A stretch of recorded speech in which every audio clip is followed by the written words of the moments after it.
Good morning guys, આજે અમે જઈ રહ્યા છીએ હેર કટિંગ કરવા માટે. તો મેં લેવા આવી ગયો મારા ફ્રેન્ડને. ફ્રેન્ડ એટલામાં તો જલ્દી આવી ગયો. એને મળી લીધું ફ્રેન્ડને, વાતચીત કરી આગળ ગયા તો અમારા ગામનું હોસ્પિટલ આવી ગયો. હોસ્પિટલ જતા જતા મારા ગામની સ્કૂલ આવી ગઈ. સ્કૂલનો નજારો જોઈ લો.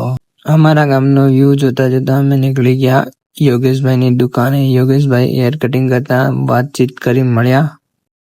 ત્યાં જઈને જોયું મોઢું કેવું લાગે છે, કેમ કે બહુ ટાઈમ પછી મેં હેર કટિંગ કર્યા નહીં તો મોઢું થોડું ખરાબ લાગે છે. તો આજે અમે થોડું લુક ચેન્જ કરીશું, કેમ કે બહુ ટાઈમ પછી થોડા હેર ઓલ્ડ જ હતા એટલા માટે. તો દેખો હેર કટિંગ કર્યા બાદ કેવું લુક લાગે છે જોઈ લો.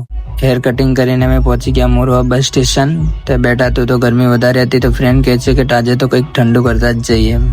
તો એટલામાં ઠંડુ વાળા ભાઈએ તો અમને ફટાફટ ઠંડુ આપી દીધું. ઠંડુ કરીને અમે નીકળી ગયા ઘર તરફ.